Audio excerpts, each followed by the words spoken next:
What up, everybody? This is Law, and you're tuned in to Redline Legends Podcast. Thank you all for tuning in once again. So we're back at it, and today I actually wanted to do something a little different. I had been scrolling through Facebook, and I want to say maybe a couple days ago, and I noticed that it was Mr. Mark James' birthday. So first off, I want to say shout out to him, and I want to wish you a happy birthday and nothing but success for this year. And it also got me to thinking, you know, Mark James was the first person that I actually interviewed. He actually took the time out of his day, came down and sat down and talked with me at the Zone. And he actually explained a lot to me. He actually gave me some knowledge, if you will. So today, I'm not going to talk a lot, I don't think, but I'm going to let him talk. And we're going to go back to the archives, blow the dust off the files, and see if we can get it uploaded. Like I said, that was my first interview. I've been working on this for about 2 to 3 years. So the audio, I know it was jacked up. I just bought all this equipment and I didn't know how to work it, but I was trying to make it happen. So bear with me. I know it's not the usual quality that everybody's used to, but I can assure you, you'll be able to hear it. And I'm pretty sure you'll be able to take something from it. One of the things that I want you all to take from it and actually comment in the comment box below once you've watched it is just comment on some people that have influenced you, or people that have, you know, gone before you that you learned a lot from. It's okay to give somebody their roses while they're still alive. And that was when I first started this podcast, that was really one of the foundations, one of the key things is celebrating people while they're still alive. And Mark James, man, I hope you have a great birthday, a great birthday weekend. Hopefully I see you this weekend.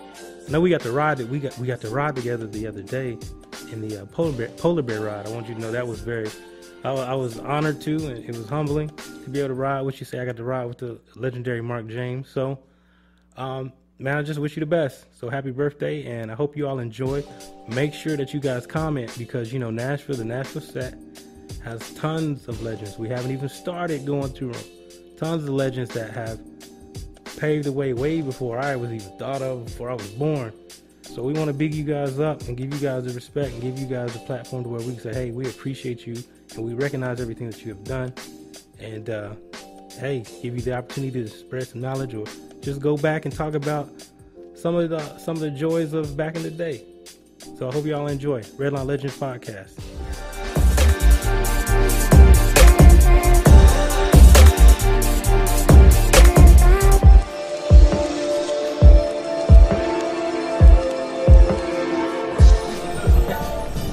You got the voice for it. That's the one too. Yeah. Yes, sir.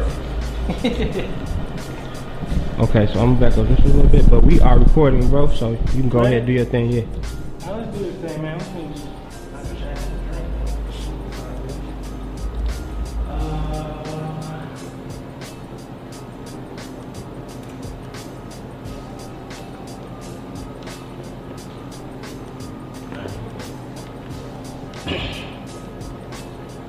Yo, what's up, y'all? This is your boy Law, and you're now tuned in to Redline Legends Podcast. Let's get started straight into it. Where we honor and we celebrate our legends. Today we have a special guest.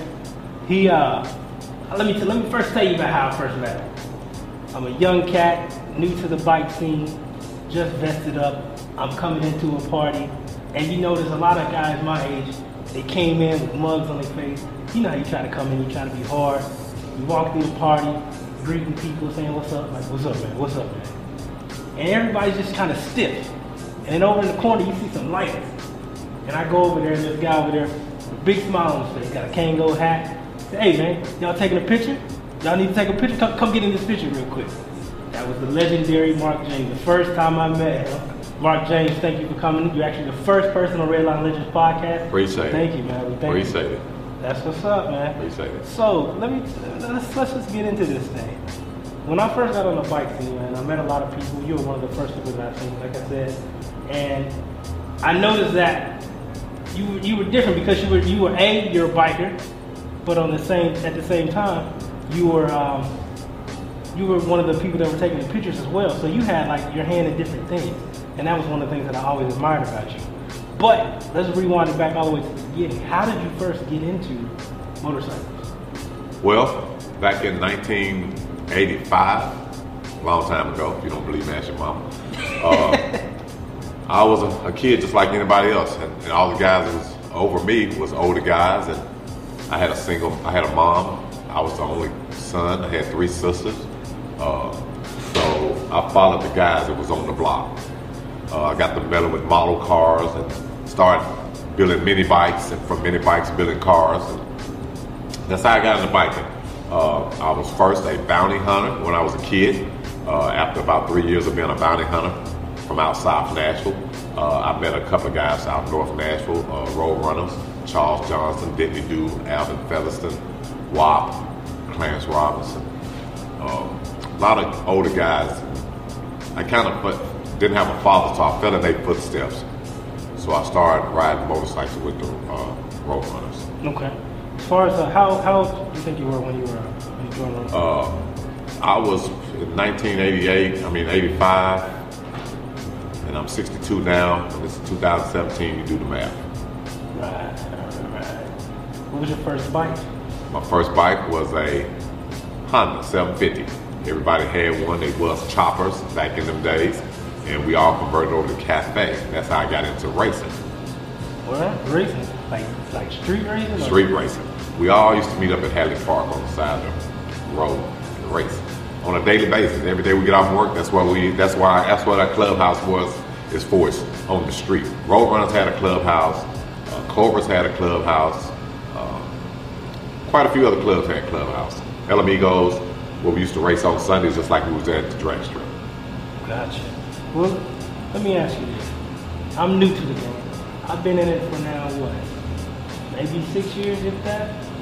And I remember when I first got into it, I was naive towards a lot of things. But at the same time, there was a lot of exciting things happening. Exactly. And I guess me getting into it now, you kind of learn things and you're not as naive as you once were. When you first got into it, what was it for you that you, what did it for you? Was it the adrenaline of racing? Was it just the excitement of being out with your brothers? What did it for you? What was like, oh yeah, I gotta keep doing this? What was that? By me being a hot rodist, the motorcycles came into play. So having a clean motorcycle, being around a lot of guys that love to cook, and that's what it was all about back then. Back then it was all about cooking out, taking your hat, putting some money in a hat, getting some chicken, wherever we was, cooking on a grill. It was about camaraderie. I mean, not only my club brothers, all bikers that rode bikes. It wasn't no social clubs on the set back in the day. So it was all about brotherhood. Yeah. And that's what it always should be about, brotherhood. It's changed in these days because times changes, but that's what it was about me. It was about being around a bunch of guys that love to ride motorcycles, that love to cook out, and just do camp outs. So check this out. With that being said, I'm gonna ask you this question. For the different years that you've been involved or you've been on dealing with motorcycles, I'm not even talking about just the set. For you personally, what was your favorite time period? Was it the time period that they had I don't know, were you around when they were doing the dirt races? Yes, that's what we used to do. Did they do when they did the camp outs for a long period of time? That's what we did. What was your favorite time? The favorite time was waiting on Friday. My favorite was Thursday nights at Free Spirits on Thursday nights, and you stay at Free Spirits till daylight. What was going on at Free Spirits? And Free Spirits was a club that was on Charlotte. That every Thursday night it was the hottest club in Nashville. It was a motorcycle clubhouse. We went there Thursday nights. We partied till daylight and still had to go to work on Friday morning. But we knew Friday was our last day at work. So Friday we going to somebody's camp out that started on a Friday and camped out all till Sunday. And it's like we wore out on Sunday, we get some sleep, and we go right back to work Monday. We look forward to Thursday nights, Friday, and Saturday every week. It wasn't about nothing else but getting together with brothers on motorcycles and just partying. It always has been about partying. It never was about fights or anything like that. We was just glad to see each other. Yeah. So that's what time period did you say that was in? That was in. Eventually, I don't know if they still got the Free Spirits. But No, Free Spirit's not around. That was in the 90s. That was the early 90s. You say 91, 89, 91, back in that era. So that was way back in the day, where they had wooden floors and everybody had a coal stove in the building. That's how we kept warm, but it was packed in there. They had the best greasiest cheeseburgers you ever want to eat. I've seen a picture, and I remember a couple people telling me about it. They would do like the color count. They would actually ride their bikes through the clubhouse. Not at the Free Spirit. Okay. The color count, that's when the Naptown Rider would have a party. Most of their parties was always built outside because Naptown Riders are up north clubs. So when Naptown Riders came to Nashville, I greeted them. I was sitting in Hadley Park, getting off of work at 4 o'clock. It was cheap. This used to be the Naptown Riders from up north, and there was Remus from Naptown. And when they got off the interstate, I greeted them. Ramrod came right behind them. So that's how he came to play, and I greeted him, and that's how Naptown came into Nashville. Straight off the interstate, straight into Hadley Park, and that's when they started. So I know one thing. Because I'm learning from the stuff that you're telling me, and the best way that I learn is I try to put myself in those experiences, and the best way I can do that is some of the stuff that I've experienced. And when we first started riding, before I even got involved with any club or anything like that, okay, we used to just race. We used to get on the track and do the road track racing. Right. So, Mark James, how fast were you? Were you really fast, or were you just, I was fast off the takeoff, and that's all you needed because it was a dirty race game on the street. You take off, you got him beat, you might well get in his lane and cut him off. It was a lot of dirty racing, there was a lot of arguing, there was a lot of money involved. So it was really fun, but that's how we came up with the racing in the streets. We went from racing in the streets to Roadrunners having their annual party or dance at the racetrack for the whole weekend. So we would go out to a field, and we have dirt bike racing. That's where it come in, and we all started dirt bike racing. We couldn't get the racetrack, we would do it in the dirt.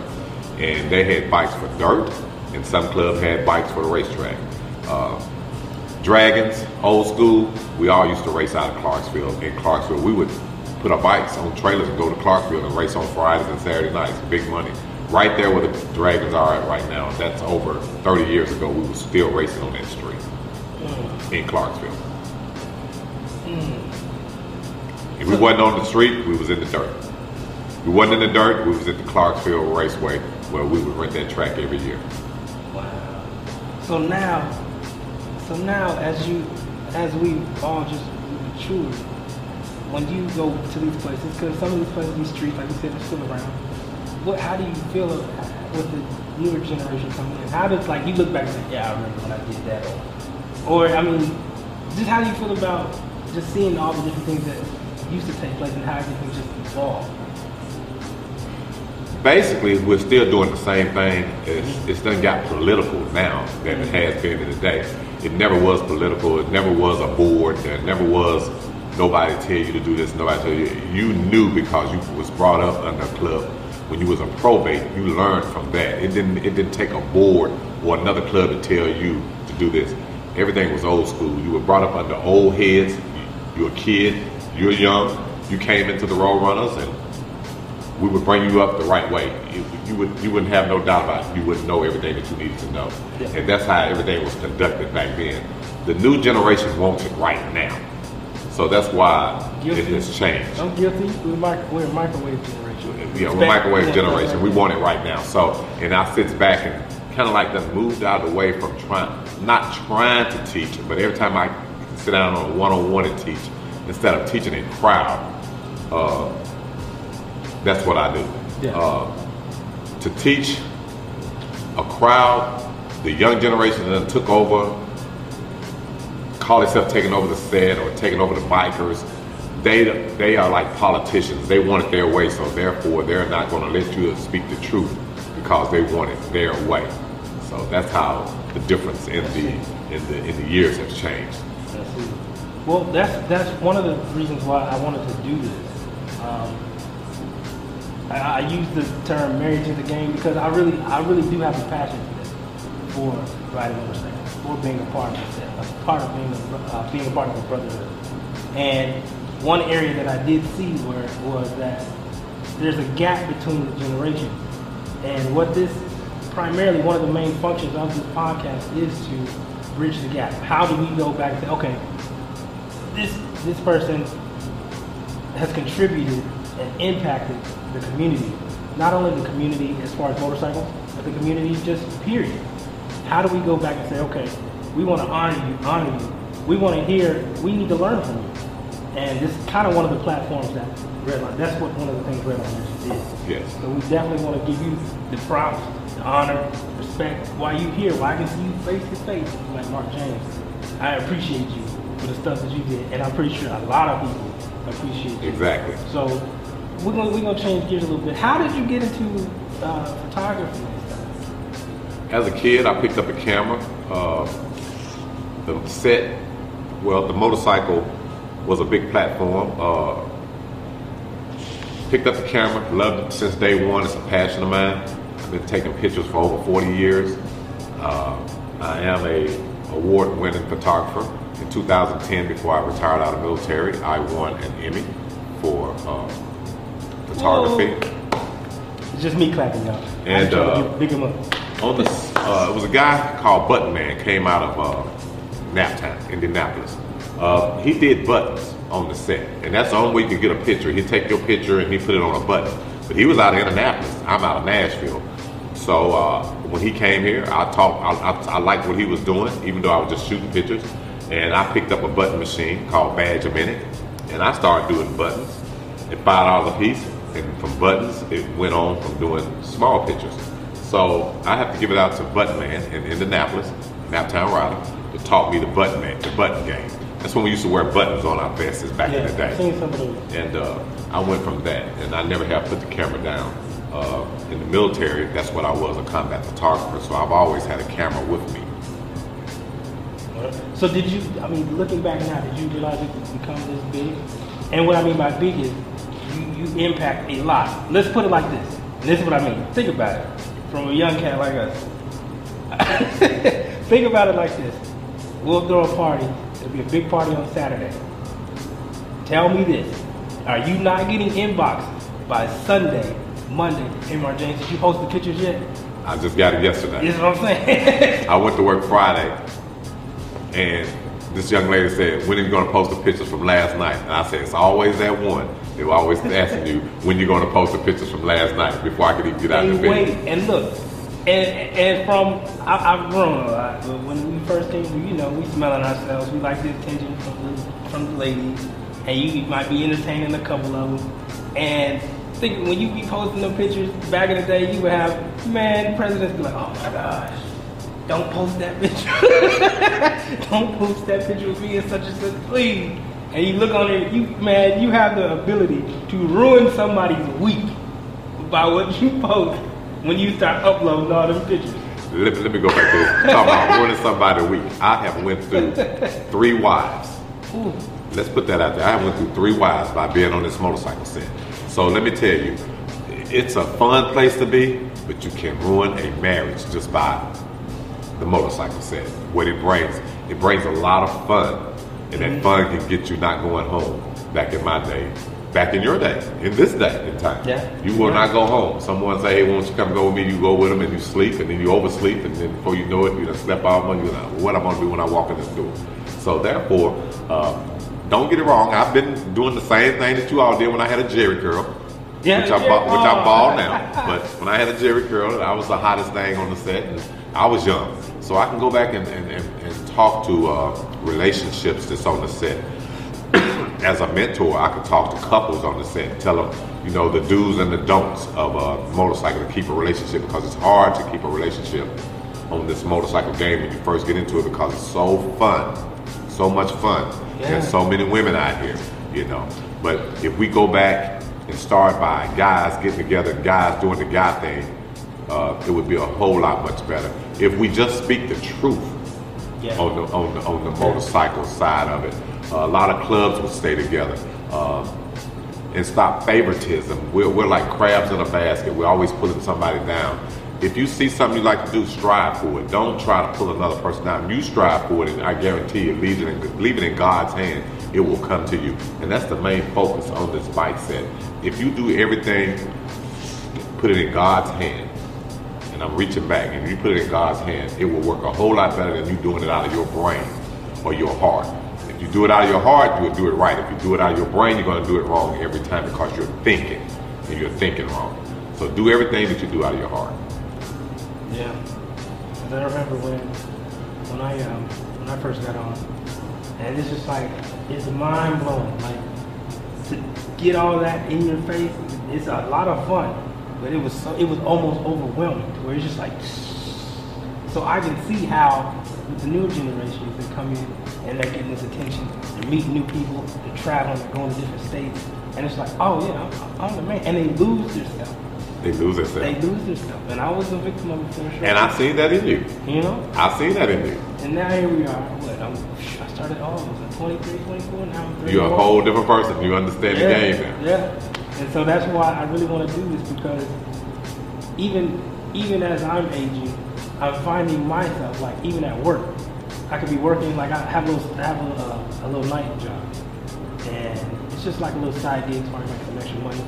But there's younger cats in there, and I find myself listening to them talk about, oh, I'm doing this to my car, I'm gonna get this done, and I'm just like, I was there, I could see me and them, and I'm like, you could save so much money, you could invest, you could do this, you could move so differently, but that's just not where they are. And I can try and reach out to them and try and pull them, like, oh, you don't want to do that.